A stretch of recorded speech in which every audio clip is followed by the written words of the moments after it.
Okay, we are back. Episode 14. We're rolling. We are rolling. All cameras rolling. Who's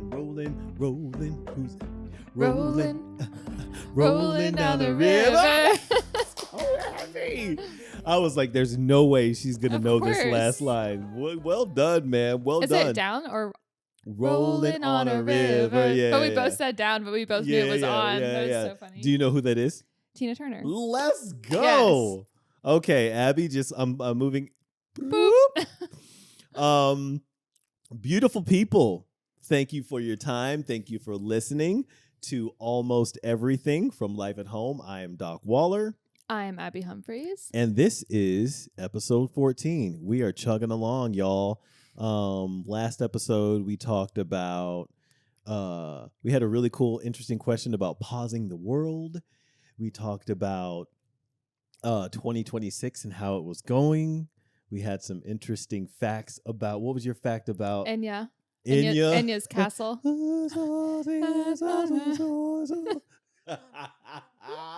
Only time.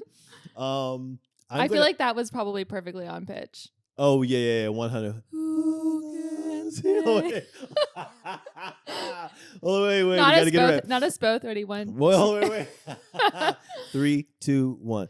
Who can say so?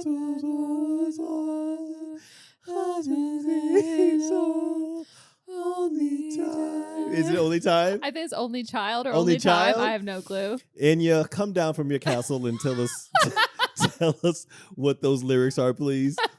I have a quick story for you. Not a quick story. Okay, it's a quick story. Okay. So you know that job that I left. I don't know if you guys know this, but I've mentioned a couple times where I've, through Life at Home's lifespan, I've had to have a couple full-time jobs to put money into the company. And the last one that I left when we were at our studio in Cornelius, I left because I just felt something wrong about the founder. And I had something else moving and shaking that was giving me a little bit more confidence to leave. But this founder was just so weird. And he was just micromanaging in a way that was so self-conscious. And it was he wasn't a graphic designer, and he would just be building mock-ups and things like that and giving them to the designer. It's what do you do? You don't even... That's not, why are you doing that? Why do you hire these people and you're spending your time?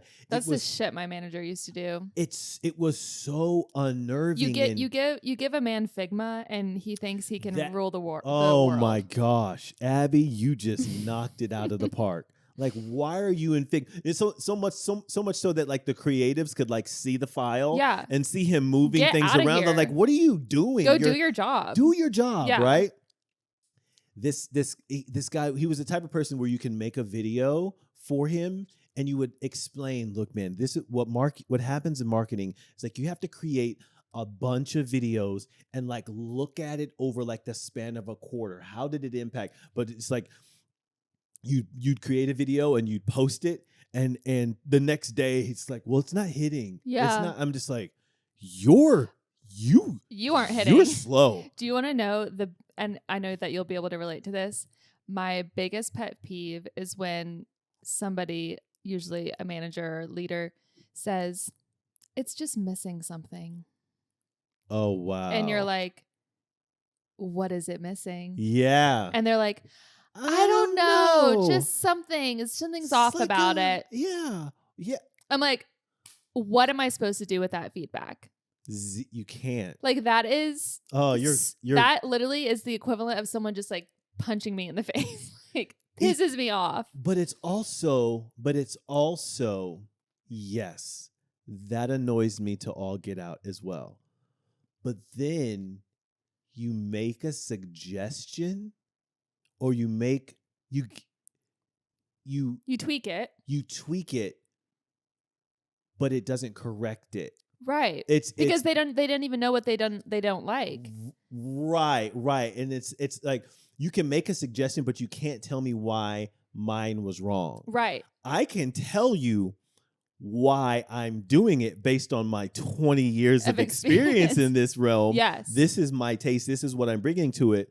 But you are making a correction to it just because it's possible. Like Yes. it doesn't.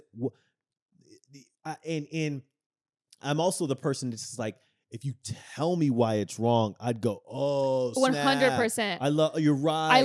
I love a concrete piece of feedback. I don't take Right. it personally. Give it all to me. Right. But I'll be damned if you are going to try to tell me that something is off or just not it, and you can't give me any type of feedback that I can actually take. And you're too passive to do it. If you're too passive to do it because you're not like, sometimes I just want a confrontational, a productive confrontation. Yeah, I don't want a passive individual who is not experienced in positive confrontation or constructive confrontation. Yes. It's like they have a thought, but they rather go talk to person B about that. I can't say what I can't say. I just can't. I can't say what I'm about to say. But about your instinct with the last founder. No. So bringing it back. Well, I was gonna say, there's a lot of people who just there's a lot of quote unquote managers or founders or whatever that can't just come straight to you and like say the thing, but they're much more confident about saying the thing that they should say to you to person B or whatever. I recently told someone that I wouldn't be in a meeting because I'm going to be out of town, and I was saying, I hope this is okay or whatever. And she said, "You're so good at ideas. Like it's completely fine, but it's just like I want you to be, and speak up." And I also had to say, well, I explained to her the reason why sometimes I hold off. I say because I am a 44-year-old, ultra experienced, boisterous, projecting man in an environment around women, and I have the natural tendency / skill to suck the air out of the room, and it's not the same as and if I open that door, I will naturally continue to do it. Yes. And everybody else in the meeting will. 100%. Which sometimes that's needed. Yeah, but also it's like, that's not my role. That's right. That's not also like low key, they're probably not paying you enough to show up in that way. 100%. They say it again. They're not to show up that way. To show up in that way. 100%. And these are this role is a video producer role, and these are like ideating strategic conversations. Yeah, you're like, that's above my pay grade. Not specifically, no, it's not above my skill set. It's above your pay grade. It's above my pay grade, and I'm fine with doing it. But it's also just like I'm also not the individual that's going to. At one of my previous jobs, like when I told them I'm ready to go, not a current one, but from many years ago, the last thing I asked them before I left was, I need no-nos for 3 months straight. If I say anything, it has to happen. Yeah. No one can tell me no. Mm-hmm. And they said, we can't give this to you, Doc. I said, okay, cool. I got to go. See ya. And it was only because of what was happening in the moment. Yes. If this is how I'm going to correct what's happening. Yeah. If you guys can't give that to me, that's completely fine. And that, like, I understand that so much because I've been dealing with this. Mm-hmm. And we've talked about this before. When you, as a creative, mm-hmm. are hearing no over and over and over again, when you are giving quality ideas, mm-hmm. all of that does is just kill your confidence, kill your creativity, make you question yourself. And all of this creative energy that has bubbled up inside of you is no longer there. And you've lost the passion for it. Even mm-hmm. if there was not really a lot of passion to begin with, mm-hmm. any passion that you mustered up to give them, right, it's gone because you just said no to me 15 times. Like, what do you expect me? Like, if I'm actually doing a shit job, 100% tell me, but I know I'm Yes. not. Yes. And if I'm getting positive feedback from other people and it's just constantly coming from one person being like, that's not it, that's not it, that's not it. Then what is there's it? a common denominator there. Yeah, and you're telling me that's not it, but you're not telling me what it is. What it is. So it's like, if you don't know, then I don't even know what you want and I can't give that to you, so I'm going to leave. I can't imagine. Maybe this has happened with Life at Home. I just don't remember it ever happening when I am in a leadership position. I can't imagine someone bringing something to me saying that's not it, and not telling them what the fuck it is. Right, exactly. I can't. It's impossible. Yeah, or at least, like, if I brought an idea to you and it was like actually a bad idea, I still feel like you would be like, tell me more. Yeah. Explain to me your thought process behind that. Yes. And then in doing that, we would figure out something that we could agree on. I would do two things. I would do that, or I would go the opposite direction. I'd be like, hell no. In a way. And then you would tell me why, specifically. 100%. Yes. But I would get to the point immediately in a way that you would be like, you would be a little, but you would also, you would be like maybe surprised, but also appreciative that I got to the point right away. And there have been times where I feel like I've asked a question for why you did something a certain way, and then you've explained it, and I've been like, oh, well, that makes so much sense. Right. And you just have to trust the people that you work with to be making the right decisions and using their expertise and their experience. And if you can't, then you shouldn't be a leader, in my opinion. I agree. And over the over the past couple of months, it's I'm in this position because I'm trying to build something else, and so I have this mentality. It's just like I can't, especially having left this other job that I'm going to tell you about. Right, this job previously, I'm going to tell you what I heard that's going on there. But now I'm just got to do whatever I can because I got to keep that kind of thing. But then you start to realize, okay, and it's really not about money to me, but it's also just like people think they want me to play that position because they see what happens when I turn it on in a meeting. And because they can check out. If you're able to command and do that it's less work for them. Yes, true. But also y'all have, and I'm just speaking generally, y'all have 3 times to ask me my opinion before I fuck. I need to see it implemented. Be careful what you wish. Be careful what you ask for. Meaning like if you can't tell me no 3 times because I believe I'm right all right. I mean, because let me correct this. I know what you're saying. I'm talking specifically about my skill set. Yes. I don't bring. Wrong. Okay, I was going to. It's not that I believe I'm right. I didn't even believe that. I 100% believe I'm right.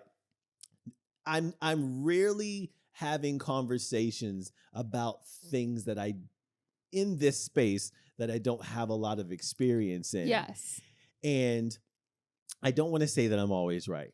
But most of the time you're talking to someone who's less experienced in this realm than you. 100%. 100%. And I know what you're saying too, because it's like if you ask my opinion on something and I tell you 3 times and I don't see you attempt one of them. Yes. And then we're still circling back and we're still having the same issue. Yeah. On the 4th time, I'm just gonna be like, I've done all I can do for you at this point. Yeah. And I've talked about this with friends too. Like whenever people are coming back and they have the same cycle and it's the same thing. And I'm like, girl, I'm gonna tell you the same thing. Or I'm gonna charge you next time. Yeah.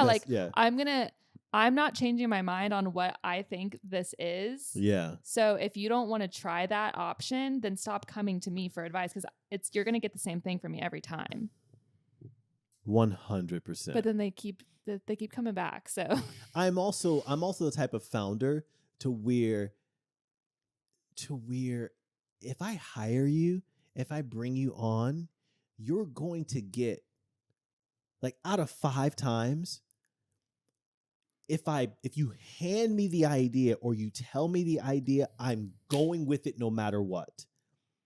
Because I've got to bet on you. mm-hmm. Because I either hired you for a specific reason, or I also know if that one fails, you and I are going to get to the point to where that we're going to meet at the next one. Yeah. But we're not going to be able to get that feedback unless unless I show you that I trust you. Yes.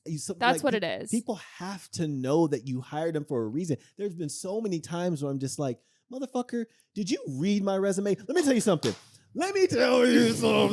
I was in upstate New York working for a theater as the assistant producer. This was after I spent time in New York City. I went upstate. It was kind of a summer stock theater, assistant producer, and his name. I'm gonna say his name because I really ended up liking him. His name was Norman Duttweiler, and he was the founder / producer of this theater. And I got there early before all the actors and all the tech team came, and I was like getting things ready. And all the actors and me stayed in this house, one of these houses, and I had to get the cars ready. So these were all cars that the ensemble and people, and I had to get the cars ready and get licenses and all this kind of stuff. And there were like so many different things that I had to do with the certain licenses and registration of all these cars. I like mixed one up or whatever. And he used like one little minor mix up on like 4 or 5 different cars as the opportunity to just kind of like create it. It was like, he's like, I'm going to use this to establish position. And I'm going to put this kid, I think I was 23, 24.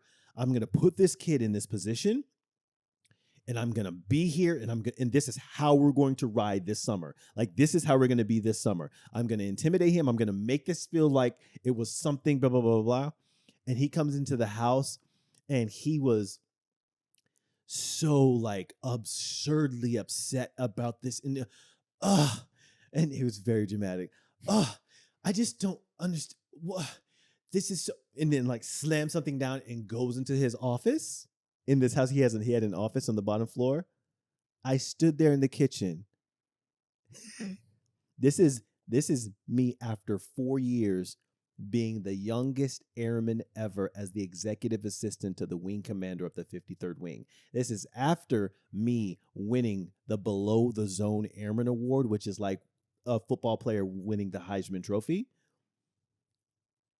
And now I'm at some theater upstate, and you're telling me, and you're telling, like, I walked into his office, and I said, I don't know who the fuck you think you're talking to.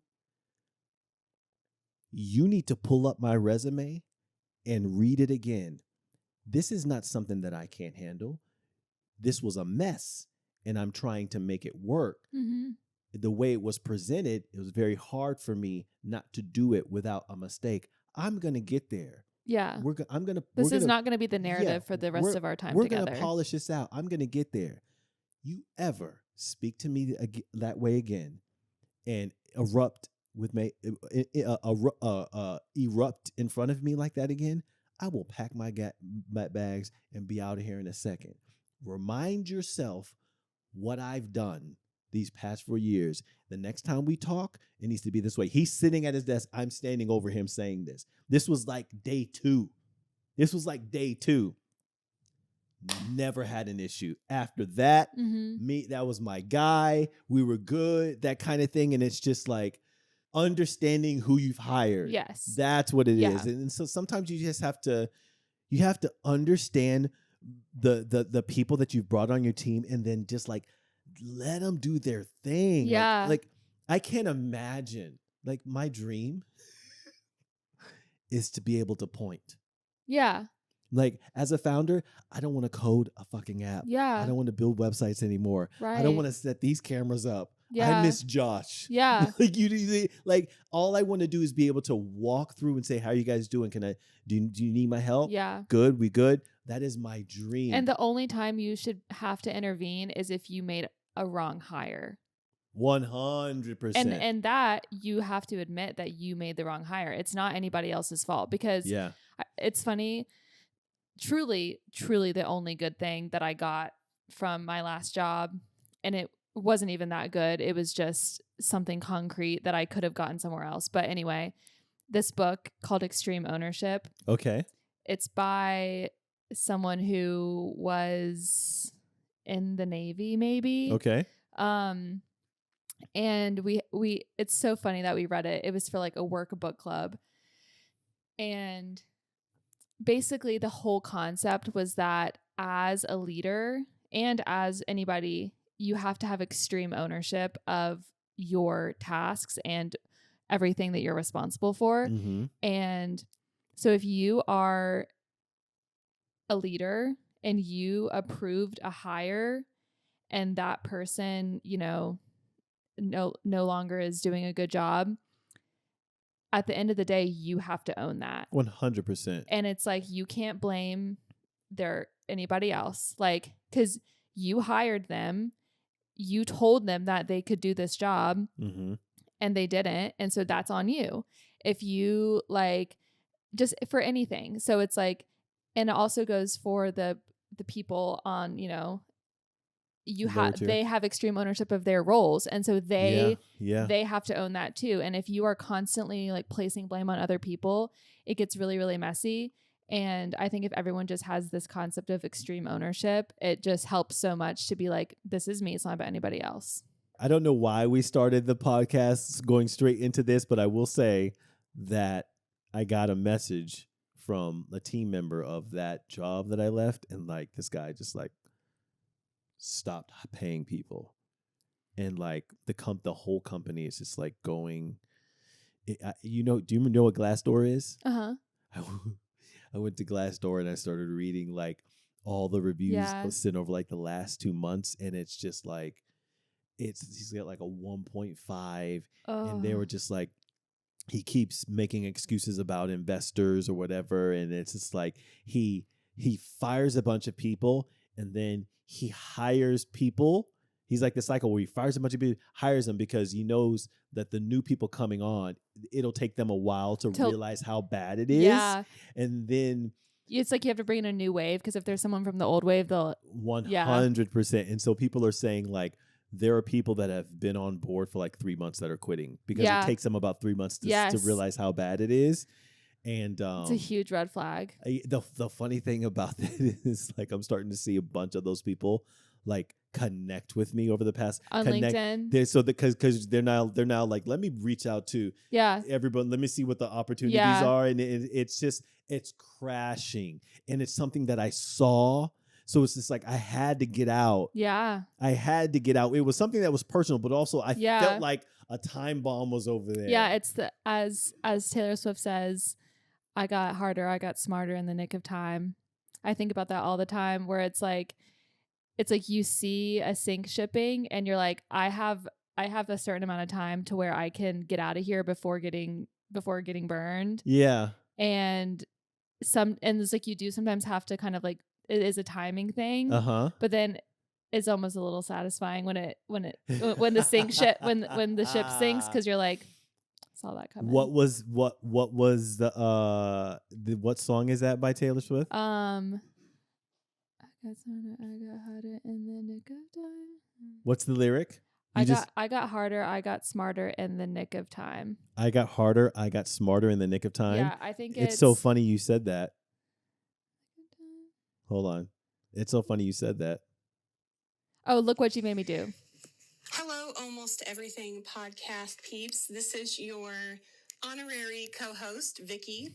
I have two things. One, I have a question, and two, I have a observation / response to something, and you don't have to play that part, but just wanted to say it. So my question is, there have been a few hints and nods to someone on this podcast, Abby, being maybe a little bit of a Swiftie. So my question is, what is your level of Swiftie? Mostly Abby. Doc, you can chime in. I think I know what your answer is going to be, but I'm really Non-existent. curious. What level of Swiftie would you consider yourself? I myself am what I would call a casual Swiftie. Love her music. Love looking up and seeing all of the like conspiracies and ideas and things that people have, but I don't deep dive myself. I just like to see what other people get into, the clowning, if you will. So really curious as to what level of Swiftie you are, because there's been a couple of like little nods and hints at it. So I'm curious. And then So since you mentioned that, I Yeah. really wasn't even going to play that. That's so funny. Since you mentioned that, like what? I love that she know, asked that. I don't know What that means. Yeah. whatsoever. So that's a great question, and it's an important question in the Swiftie community because there are levels. Okay. And it used to be like, oh, you're a Swiftie. No. There are levels, and it's important to identify. I am also a casual Swiftie. I think I'm probably the same level as Vicky. Okay. There have been moments where one moment where I went into extreme fandom, and it was only because I flew to, so my sister and I, and this was mostly like an experience with my sister, Mm-hmm. but it was the Eras tour, and it was one of her last shows. She had like 5 shows left, and they were in Canada, and I had like expedited my passport because it had expired on the off chance that we were maybe going to like get tickets and be able to go. My sister hadn't been. My sister and I are like original Taylor Swift fans. Like it's like it has always been just a part of our like, sisterhood. Okay.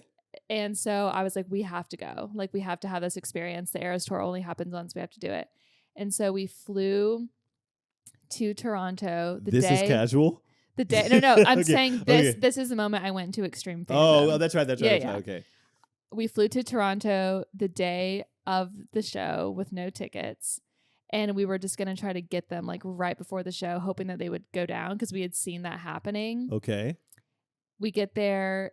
I guess a lot of people were doing this. And so they weren't going down. They were going up. The ticket prices were, but we only had the hotel for one night. You were trying to get them online or like at the box office? Online, like Okay. on Ticketmaster. And so we're there, like, the tickets are going up. We were just being crazy, like trying to figure it out. And then it got to the point where we were like, it's now or never. We just have to do it. And we found tickets. It was on the floor, 16 rows back. From the stage? From the stage in the Blue Jays stadium in Toronto. And we were like, we're just gonna do it. And they were so expensive, so incredibly expensive. I'll take it to my grave how much I paid for those. I can find this out, right? But it was one of those things, we did it, and literally no regrets. Like it was just the best. Our friend ended up like we got our friend's husband to get them because he could get something with his credit card. I don't know. And we did it. It was amazing. We flew back the next day. It was you and your sister? Yeah. How did you get her husband? You called her? Well, so her friend's husband was also there with her because they were going to the show the next night. And he was like trying to help us get, because if you have like a Capital One credit card or something, you're able to get early access. So he helped us. Gotcha. I think it was like maybe he got a discount. And so then he paid for it, and then we just Venmo'd him, but we got a little bit of a discount and of course he got the credit card points. So he was really excited about it. Gotcha. So yeah, that was the one moment that I kind of veered into extreme Swiftie, but ever since then I've gone back to just being casual. I've honestly kind of gotten a little bit of an ick from her recently. Why? Just because,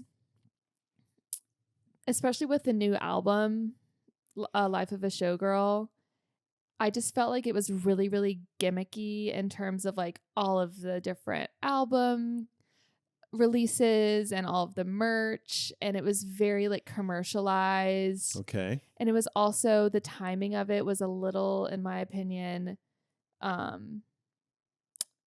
just the timing with everything that was going on in the world with the timing of her album release was just a little bit questionable.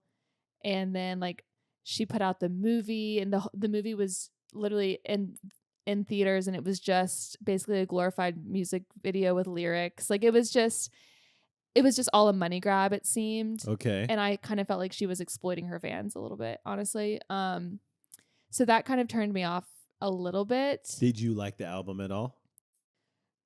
Not really, no. It's my least favorite album of hers. There's a couple songs on it that I like, and I'll play in my Pilates classes and stuff. But I felt like she just kind of got away from the original artist that I really loved, that I grew up with. But I mean, like anybody, she's allowed to evolve and change. And I think she's, you know, just in literally a different era of her life. I could talk more about what I think about her relationship with Travis Kelce, but like, what? I just feel like she is this extremely intellectual, cerebral person. You are not about to say what I think you're about to say. What? Go. I just feel like, and Travis is not that way, which is fine. You don't have to date someone who's like your same level of everything. But I feel like a little bit, her most recent album is a little bit dumbed down to what I know she's capable of from a lyrical standpoint. Okay. And the timing of it it's almost just like she kind of like, she got her football boyfriend. That's kind of what she wanted. And it's almost like she kind of checked out of who I really love, what I really love about her, which is this really deep, poetic, intellectual artist. And I just feel like she's lost that side of her a little bit. I don't know if it's because of Travis, but the timing is a little suspicious. I got you, Travis. I got you, Travis. I'm not even a Chiefs fan. I don't have anything against him. I think he's I think you underestimate. He's a heady football player. And when I say heady football player, he is an intellectual football player. It takes a certain, and I'm just saying this because I know sports. Yeah. It takes a certain amount of intellect to play the game the way that he does. Most people that know him as an athlete would not put him on, would put him in a, that's a cerebral player. Yeah. Yeah. There's a lot of non-cerebral players. It's just out a there. different type of, it's a different art. You know, the art of playing football and the art of writing poetry. Agreed, but also agreed. I don't know why I'm sitting here defending Travis. I think that what I think of him is, the last thing I'll say about it is, it was in her most recent album, Life of a Showgirl, was a little bit of a jump scare compared to her last album, which was The Tortured Poets Department, which was the most lyrically dense, profound album that she's had ever. Okay. And for example, the most recent album has a song that's called Wood. Are you familiar? Oh, I think I have heard about this. Go ahead. And the lyrics are like, your love was the key that opened my thighs. Okay. It's very Sabrina Carpenter-esque. A lot of sexual innuendos. Okay. She's just like a little horny teeny bopper. in this album, which is fine. Let the girl get off. I know, and it's fine. It's like I'm saying, she's allowed to have that era for herself. I love that for her. However, for her fans, you have to understand that it's a little bit of a jump scare coming off of this like really intense, profound, deep album. And okay. it's like, do you know what does that? I mean, she's experiencing life. She's allowed to have different joy. Yeah, totally. But so like if you're you don't always have to be a tortured poet. That's not what I'm saying. Right. Like Charles Bukowski, a poem that he writes, about he's one of the most tortured poets of all time. Yeah. Alcohol, drinking, bars, sex, women, dogs, all this type of stuff. His happy poems are going to sound different than, that kind of thing. Course. So like maybe it's just like can we actually say it's dumbing down if it's actually we talk about after women have a baby, we talked about the portal chemically being a different person. Yeah. She can't. You know what I mean? Yeah, like no, I know what you're saying. Okay. It's funny because I'm literally just doing this for a conversation. Well, I also never thought that I would be the one that's like I know saying this, but it's just like, as a fan, I never want to just like blindly follow somebody and just be like, oh, I love everything they do. Correct. So just being completely honest, I think the song's super fun. I listen to it in the car. Uh-huh. It's just, and something I do love about her is she has a song for everybody, and she has a song for every feeling that you've ever experienced. Uh-huh. So, and I know if I'm feeling something and I want to feel seen, I can go and find at least 5 songs by her that make me feel seen. Right. And this most recent album just didn't necessarily align with like how I'm currently feeling, like, because I didn't just start a relationship with a famous football player. You know what I mean? It's just like that's my thing. I think people need to do a better job of aligning themselves to the artist. You know what I mean? Like Drake just dropped the album. It doesn't align with where I am. It's his art. It's his art. You need to align your yes. not even so much align, but appreciate. Or understand. Like okay, even me who is on the outside of this. Yeah. From like my peripheral in the pop culture world, heard a lot of the little buzziness about people not necessarily liking the album. But how is that possible if you actually understand the difference? What it sounds like you do. If you actually understand the difference between who she's feeling or what she's feeling right now, as opposed to, here's another thing too. This is why dudes get it. Y'all don't know the difference between a John Mayer and a Travis Kelce. Yeah. Y'all don't get it. Yeah. This is Travis Kelce is a dog, is a dude who in reality is not bringing the same amount of bullshit to her table that these other motherfuckers 100%. did. This is a dude that is confident. Yes. Is not you want to talk about cerebral. You know who's cerebral? John Mayer is cerebral, who I fucking love. Yeah. I love John Mayer, but I know he's a million because he's so dead set on being so fucking witty. And even in his interviews, he comes across, he's kind of calmed down now because he's older. But he all that stuff that he did with her, Jessica Simpson, all these kind of things. She's just like, can I just have a fucking man? Yes. Right. It's funny because I talked to somebody about this and we were trying to like kind of reconcile the fact that that's who she ended up being with Travis. And we're like, she tried the Maddie Healy from 1975. She tried the John Mayer. The Jake Gyllenhaal, his entire art, Jake Gyllenhaal, who I love, his entire professional process is putting his head in fucked up places. Yes. That's his job. Yes. And if you have 2 people like that in a relationship, right? It's like she kind of did need somebody that can be like, listen, I love this part of you, and that's not necessarily who I am, but I'm Mhm. going to support you and bring, who I am to the table and allow you to be that without challenging it. Whereas like maybe some of these other tortured poets, you can't have two tortured poets. The girl ran into a Midwestern raised boy who probably knows how to fucking cook. Yes. You know Yeah. what I mean? And Yeah. so it's just like, let the girl. And they have great sex, apparently. That's what it's all about. Yeah. Y'all, She gets to stay home and make her sourdough. Yeah. She's happy. And I never want to be someone that's like, I don't want to be that girl, but like I don't think I'm not. As a fan, as a lifelong fan, Yeah. I just, I have my feelings, and I'll always love her. I will always listen to all of her songs and appreciate them for what they are. And I'm just along for the ride. Right. Well, I'm not coming at you because I have no place. I have no place. Well, people probably would. Don't make that talk about going viral. People will come for me. People will come for me. Well, as a producer, it's my job.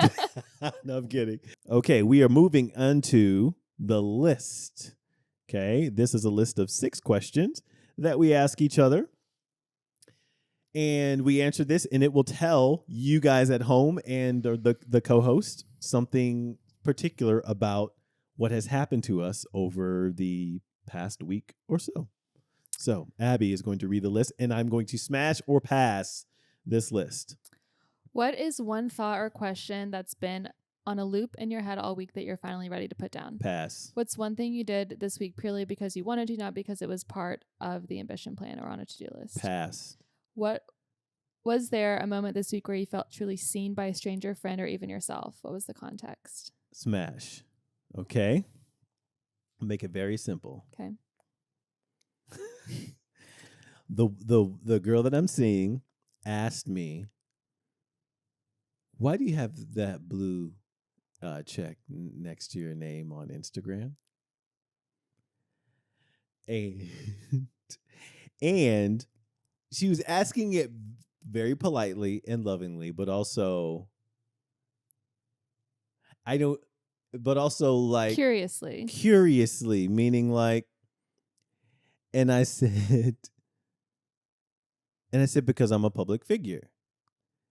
And I think she jokingly, I would be careful here because, she said, "You're a celebrity," or something like that. I said, "No, I'm not a celebrity. I'm a public figure." The conversation went on, and I won't say, but I will say this.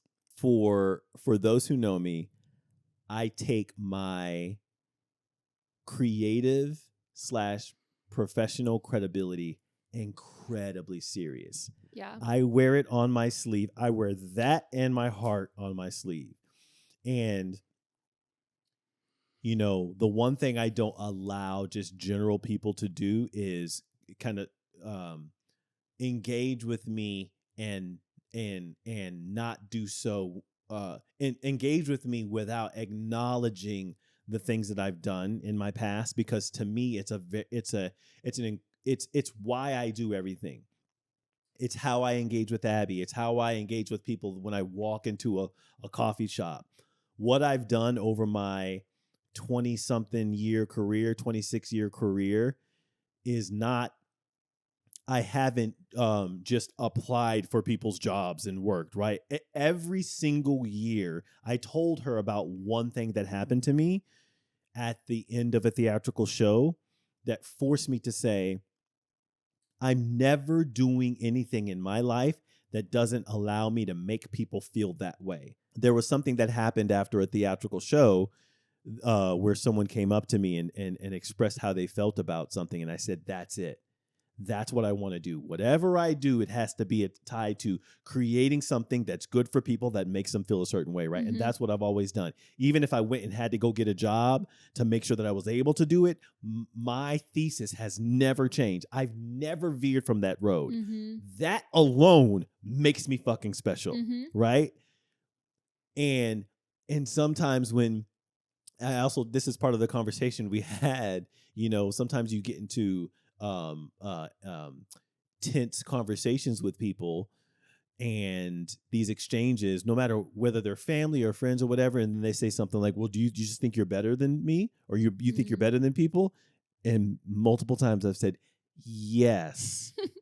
Like, why would I not? Yeah. Especially in some of the realms or the circumstances in which the conversation, came up with. We're literally talking about certain topics and spaces and perspectives to where I have to be better, quote unquote, better than someone, right? Yeah. And so when I look at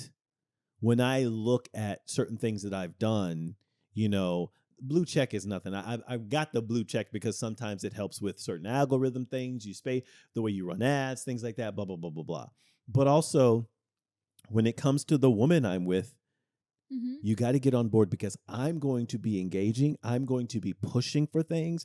I'm going to be speaking about things in a way. I'm going to be taking up space in a certain way. I'm going to be looking in the mirror and loving myself in a certain way. I'm going to be walking into meetings in a certain way. I'm going to be pursuing very big, massive things in a way that are all fueled by the shit that I've done. Yeah. Right? You're not going to play small. I will not play small. I will not shrink. These are things that I'm actually saying to her. We weren't, I felt myself, if I'm being very honest, I felt myself getting defensive about it. In a playful way, but she could also say, okay, she could see she that struck a little bit of a chord with it. Yeah, she struck a little bit of a chord, which is a little bit on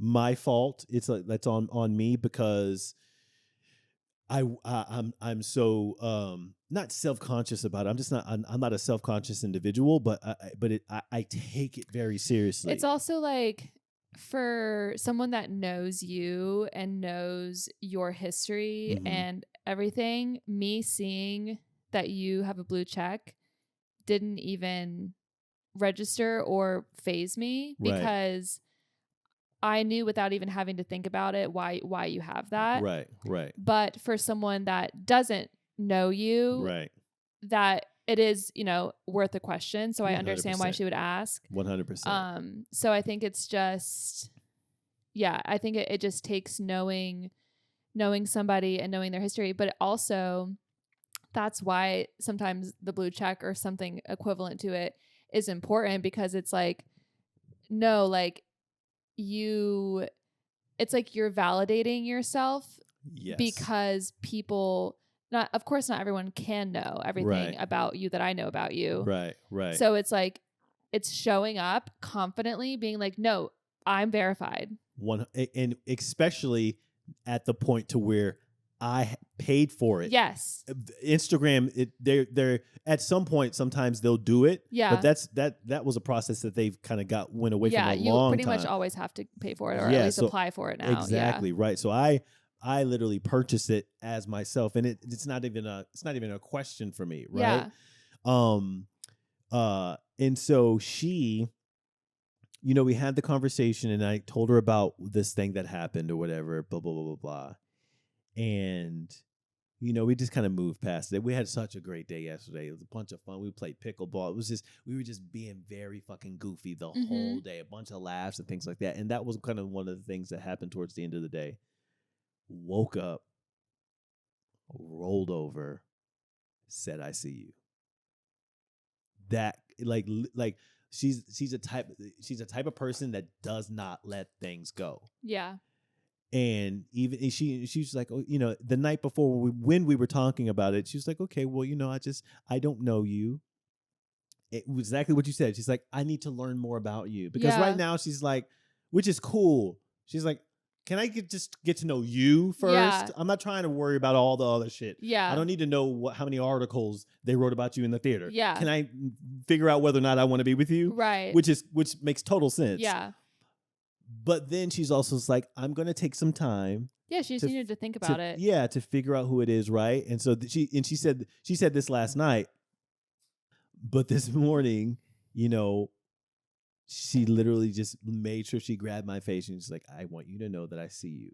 That shit, a man like me, all. Yeah. You wonder why. Taylor Swift? You wonder why she's writing albums like that. Yeah. That you see what I mean? Yeah. Sometimes you find the person that fucking gets that literally says I see you. Yeah. that says it, right? Yeah. And so that's so, and she's and she's reaffirming, like constantly reaffirming. I left my camera at her place. She texted me before I left. Okay, you left your camera. I had to go back and get it. Walked through the door. She had a note with the notes like, "You're amazing." That kind of thing, like completely reaffirming, right? Yeah. And so it just made me feel seen. And those things are so important in a relationship, because it's like the worst thing you can do in a relationship is assume anything. Assume that the person knows how you feel about them, whether it's good or bad. So like, that was the doorbell. Like if you assume that someone knows that it wasn't that big of a deal, I love you. No, you have to say it. Yeah. And it's also a lot, I can't expect it to, she's not going to wrap her head around how I feel about myself or my career right away. It's going to take some time, right? But just the fact that someone says, this is something that's on my mind, I'm going to make an effort towards it. Yeah. Also, like, because you're a complex individual. So it's going to take time for someone to understand you. Yeah. I understand you because I have copious hours of really deep conversations with you, but not everyone gets that luxury. Yeah. With a lot of post-workout table conversations. You guys can listen to the podcast and learn about us if you want. Expedite the process a little bit. Right. Yeah. Who sparked the most joy or the most interesting challenge in your world over the last 7 days? Pass. What did the world teach you this week that you weren't necessarily looking to learn? Pass. What's one decision, big or small, that you've been circling this week but haven't quite landed the plane on yet? Pass. Was there a moment this week where you felt truly seen by a stranger, a friend, or even yourself? What was the context? Pass. What's one thing you did this week purely because you wanted to, not because it was on a to-do list or part of the ambition plan? Pass. Uh-oh. That's okay. There's one more. We got a plan for this. Okay. What is one thought or question that's been on a loop in your head all week that you're finally ready to put down? I think I'm going to have to pass and take the truth or truth. Take the truth or truth. Okay, here's a truth or truth. I'm coming up with this on the spot. What's the last thing you regretted saying to someone? Ooh. What's the last thing you regretted saying to someone? I should have taken one of the other There's just so many. I know. It's interesting, though, because I feel like I don't often regret what I say to people, because I think I like to think that I think before I speak a lot. Oh, that's okay. But I know I can think of something. No. Well, how do you feel about regret? Meaning, like, is there? Because my thing is, if you actually regretted something that you said, that would pop up. Yeah. Would it not? Like, right. I know some things that I've regretted, saying to people, and it just those things bubble over the surface. Something did come to mind. Okay. So random, but an old relationship that I had, and we've actually talked about this before, I think. I was breaking up with him. Okay. And I was not being truthful about why I was breaking up with him. Okay. And I manipulated it to make it seem like that I wasn't in a good place. Yeah. It's me, not you. Yeah, I was like, I'm not in a good place. But really, it was that. You've had the hand motions down. Yeah. But really, it was just that I was like, I just like got the ick from him. Like, I just wasn't feeling it anymore. And I didn't want to tell him that. And I didn't have the balls to be like, I don't like you. I'm not attracted to you. I don't see this going. You nailed this question, by the way. I just said, I'm not in a good place. I'm not ready for a relationship, when that wasn't true. Do you remember what was the ICA specific thing? Tell me about this, because I can tell you. Okay, please. Yeah. I need to know. What?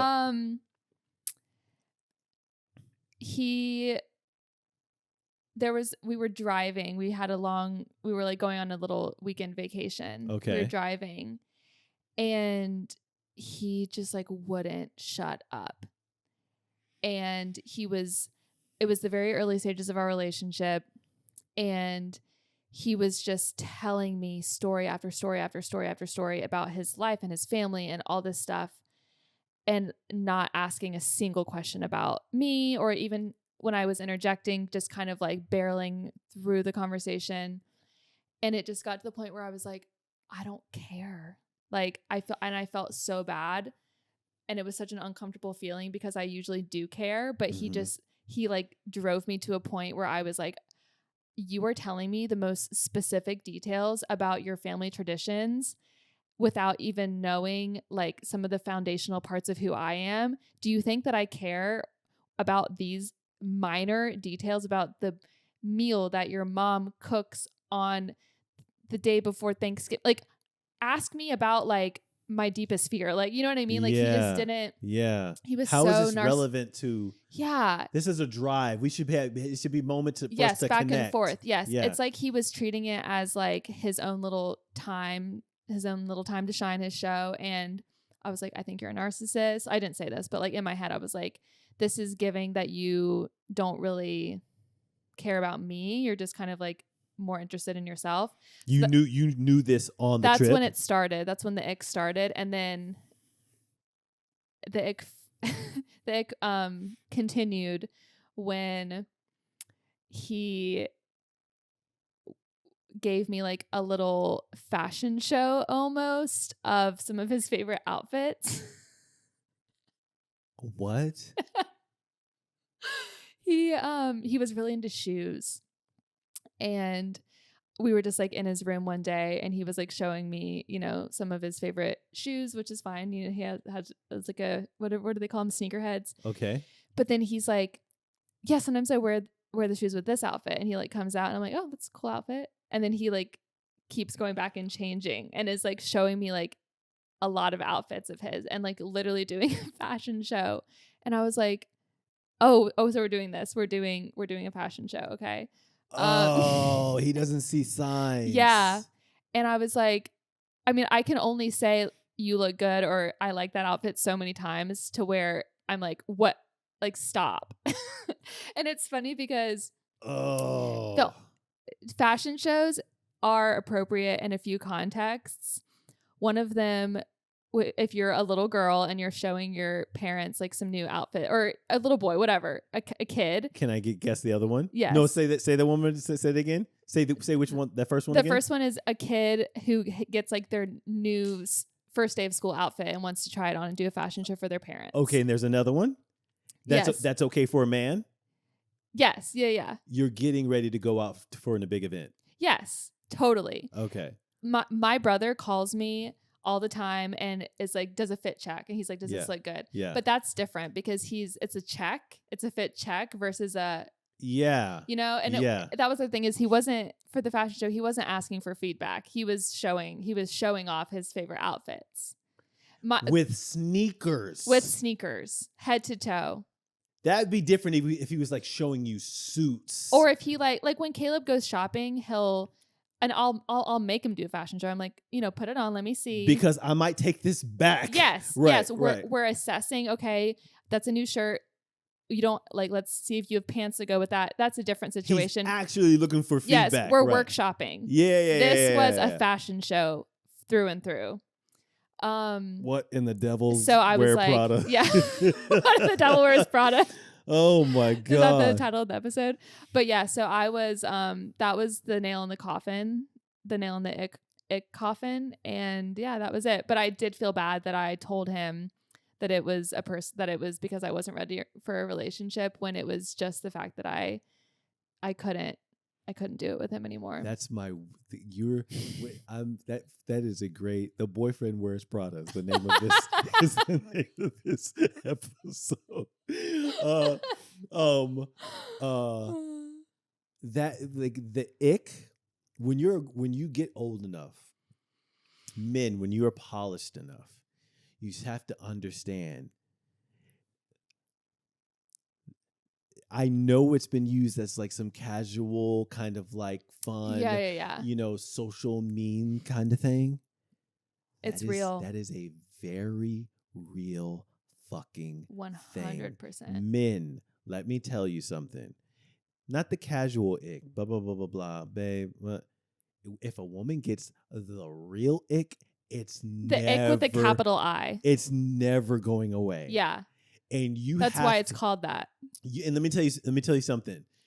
The only way that a woman can get over the ick is if you've already deposited a bunch of real awesome, positive, attractive, sexy, intellectual, success-driven things in the relationship. Yes. Because what happens is that it comes and it goes against the thing and it dies. Yes. It has to be it takes some time and yes. You have to make sure that the ick doesn't show up long enough for you to deposit all those positive things. Yes. And then maybe it will do it and she'll do it, but it'll dissolve away. It's like an immune system that you have to build, and then it's like it's like some type of old, sickness. You know the old like Robitussin commercials where the green goblin. Yes, that is literally what I picture. Yes, that's what I picture. It's a real thing. It's so real, and that's such a good point. You have to establish the healthy immune system in the relationship, because the ick's gonna show up. It's gonna show up. Like, nobody's perfect. Yeah, and it's you just got to make sure when you're. I promise you, I've thought about this multiple times. Where especially in the beginning of a relationship, the beginning you got to be. Whether you're helping her wash the dishes or how you're getting out of this, you just got to be conscious of like, you got it. Yeah. Yeah. And it's like a lot of times it's a combination of a couple things, because with anything, the more attention you give to something, the more it will grow. And so that's why the ick happens, is because one thing starts to ick you and then everything starts to ick you. Because then you're looking at whoever this is from this perspective of like, I'm already like icked by you in general. Yeah. So, and you just need to learn like what icks your partner and don't do it. Yeah. And you have to listen, dude. You have to listen, because she'll say it. She'll say it. She'll tell you. She'll say, oh, you know what women will say, and it's almost like you don't hear it. They'll say it straight out. They'll say, I don't like that. Literally. They'll literally say it. I don't like that. Yeah. But they'll say it in a way like that to where if you're not connected, it sounds like they're joking. Yes. But they're not fucking joking. That's so important. Yeah. Honestly, that's so true. I'm like, time and time again, I don't like that. Yeah. Don't do that. Yeah. Yeah. Oh, listen, my gosh. That's so funny. No, so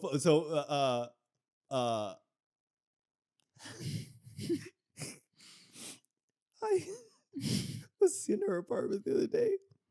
Went to the bathroom. Came right out. You're not gonna wash your hands? Me. You mean like this, man? I'm using soap, man.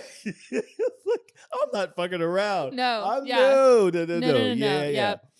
Yeah, it's a real thing, but it's just like, it's so straightforward. All you just got to do is listen. Yeah. It's that's funny.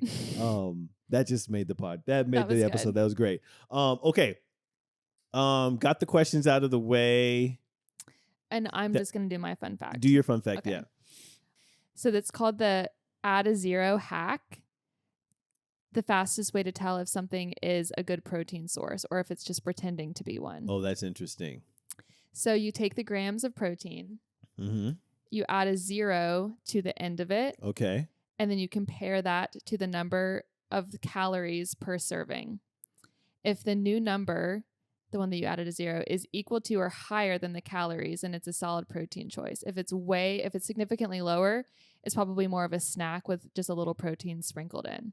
That's interesting. So I have to be careful with stuff like this, because if you have disordered habits like I do, sometimes you can get a little like crazy about stuff like this. Mm-hmm. But I think it's not about the calories. It's more so if you are looking for a protein oriented snack, which Right. not everything has to be protein, Right. obviously. But it's interesting because there's a lot of things that claim to be protein, Right. and then you do this and it does not hold Right. up at all. So we're like looking for more of a healthy ratio. yes, a Right. ratio if you're Right. looking for. So the example she gave is plain Greek yogurt, Mm-hmm. 18 grams of protein, and 90 calories. So if you add a 0, that's 180 calorie or Mhm. 180 grams of protein and 90 calories. So great. Yeah. Cottage cheese, similar. Mhm. Rotisserie chicken, similar. Mm-hmm. And then she says for like protein bars, for example, a lot of times they'll only have like, they'll have like 12 or 15 grams of protein, but then they'll be like 300 calories. Oh, this makes total Yes. sense. It's almost like I'm going to make you a peanut butter and jelly sandwich, but I take the bread and I put some peanut butter right here on the corner. You're Yes. just like, yeah, you're like, it has protein. Well, yeah, it has protein. yeah, but then you're eating all, and you're like, there's no, yeah. where's the jelly and the peanut? Yeah. So I just thought it was an interesting little I like that. hack to be mindful of, because especially in today's world where everyone can market anything to be whatever they want it to be, just like we always say, read the ingredients, Yep. look at it, just be a little curious. Yeah. Pay attention to how you feel after you eat it. Don't Right. just blindly look Yeah. at something that says protein and grab it. Yeah, we should call, don't get branded. Yeah. Yeah, literally. Don't get branded. Yeah, because Yeah. it's, and have you seen that guy on Instagram that will he does like these little clips, and he'll be like, I'm going to make this Milky Way and I'm going to market it 5 different ways. And he changes the packaging and he'll say, now I'm going to market this to be a low calorie snack. And then he changes the marketing Wow. and the verbiage. No, And then I've he never says, seen now I'm this. going to market this to be a health protein. Does it? I'm going to market this to be for kids. Now I'm going to market, and he does it. And every single time you're mind blown. How have I not seen this? It is so interesting. You got to send that to me. Yeah. And he That's does awesome. it for anything. And all it takes is, or he'll say, now I'm going to market it to be clean. And so he'll just say natural, and it'll be like or Milky Way natural. And it'll be like the focus on all these buzzwords that they're allowed to use because they're vague enough. Yeah. Oh, that's interesting. So yeah. Good fact. I like that a Yeah. lot. Well done, ma'am. That's very useful. I just thought about we got to put something useful in these episodes. Yes. There you go. There you go. There you You're go, guys. welcome. Quick question as we approach the end of the podcast, before our almost everything. How smart do you want your your final home with your family? How smart do you want it?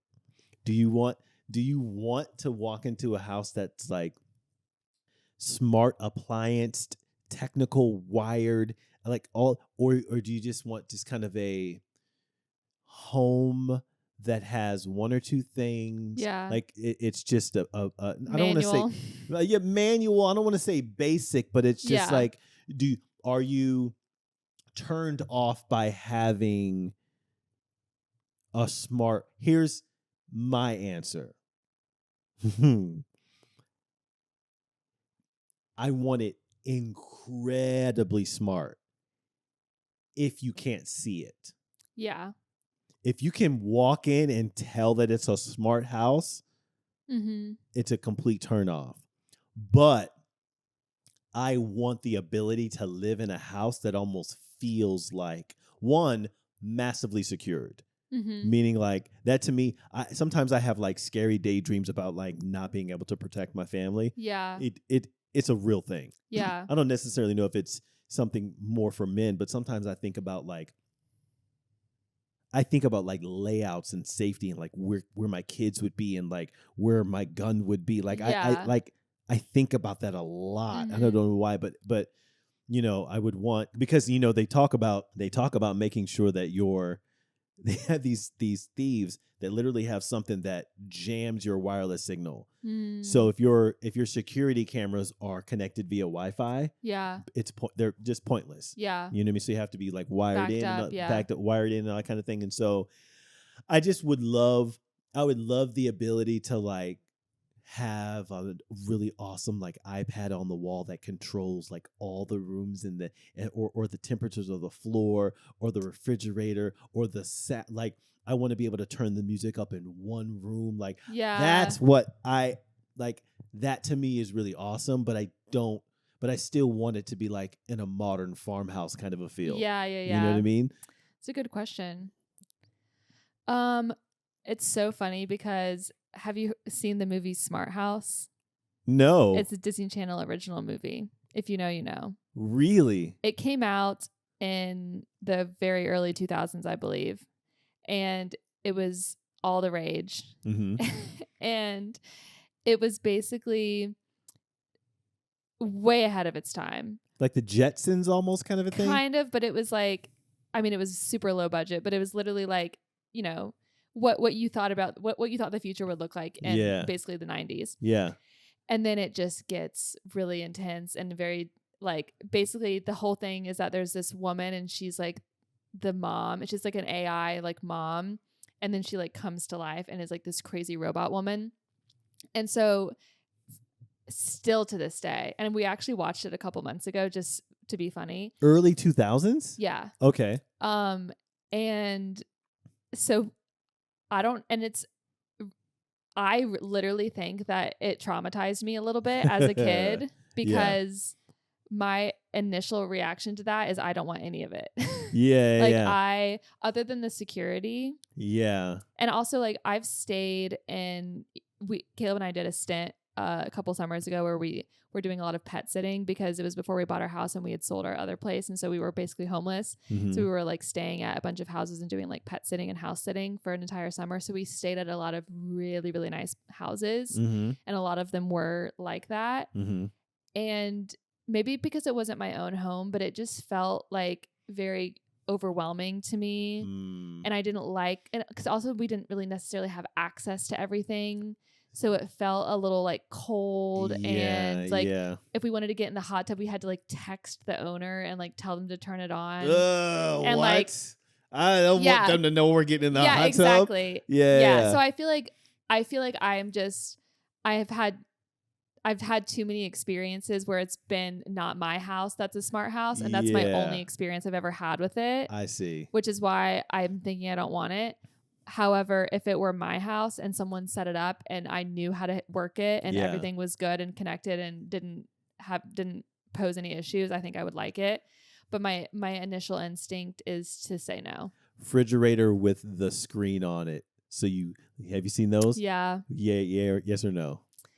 No, I don't think so. I don't want a screen on my refrigerator. refrigerator. I feel like there's something, part of me, because a lot of everything else I do is very like automated and like with my work is very like technical and technology. I almost kind of like that I have to manually like grind my coffee beans and make my coffee and like, you know, turn on my record player and I kind of like that. Yeah.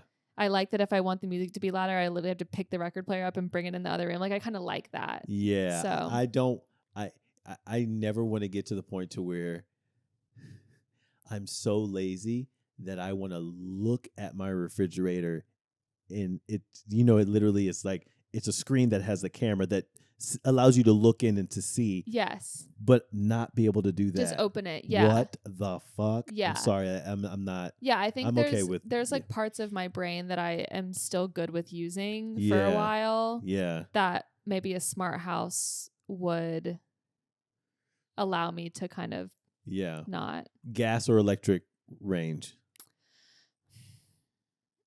We have gas. And I will say that I hated it at first, but I kind of like it now. Okay. That's pretty much all the gas kind of scares me. Me too. There's a weird thing with it. It freaks me out. If I could find an electric range that just performs the same way, Yeah. I'd probably prefer that. Yeah. I think gas ranges look better. Yeah, they do. Yeah, they definitely do. Yeah. All right. We're at our final segment. We are. This is Almost Nothing, where we talk about a personal win, a recommendation, or a tiny delight. Personal recommendation. Guys, you got to get the car wash membership. I got my car wash the other day and I thought about you. When you drove through? Yes. Okay. It is. And then I cleaned it out. What was the name of it? Do you remember? It was like I don't think it was Sam's, but it was like the equivalent of like Sam's Express, where you drive through, you pay like $12 to get the car wash. Yeah. And then you pull around and then they have and you can the be vacuum, there as long as you need to. Yeah. You can put your mats in. Mats through the thing? Yeah. I pay $20 unlimited. A month Oh, for that? well, one wash a day.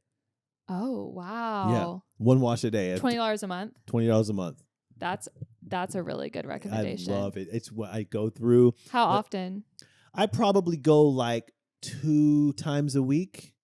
Wow. Yeah. 2 times a week. You would have been so disgusted by how long I went before I got my car washed. It had probably been like 8 months. Abby. Yeah. Are you serious? Yeah. I haven't washed mine in like 7 days and I'm disgusted Yeah. by it. Really? Yeah.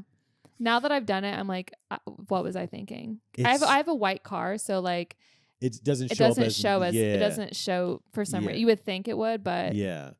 But once you see it, what it can look like, you're like, oh my God. Yeah, it's such a good, like, I love the process of just like, it's not even so much that day, but when you wake up the next day and you get into a clean car, yes. Or you happen to run, which almost reminds me of the last episode, you happen to run into a situation where somebody has to ride with you and they get in, they're like, Doc, your car is so clean. And you're like, oh yeah. I love that. Yes. I love it. Best. Get a car. Like it's so worth the money. $20, $25 a month, unlimited. Like, and I think you underestimate how much shit is under your shoes and getting oh in my your God, carpets and things like that. So yeah. disgusting. And also similar to whenever you pay for like a workout or whenever you pay for a gym membership, Yeah. you're like, well, I'm paying for it, I got to do it.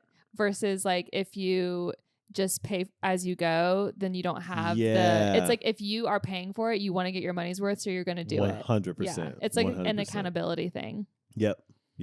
And That's a great one. it's also peaceful when you drive through, just turn off everything or listen to a podcast and just Yeah. That's fun. Yeah. That's always good. That's really nice. Yep. Speaking of memberships, I recently signed up for the Calm app. Okay, yeah. It's funny, and talk about good marketing. I was on Instacart and I was ordering from Sprouts, the grocery store, and it had this little thing where it was like add to cart for free, and it was one of these little like health drinks, like a little mocktail type thing, and it was the Calm brand. Okay, yeah. And so I was like, sure, I love little things like that. And so I got it. It was actually so delicious. Like one of the best, and it had like magnesium, ashwagandha, like I think I've had one of those. it was like a calming mocktail. Mm-hmm. And then on the back of the can, it had a QR code and it was like scan for 3 months of Calm for free.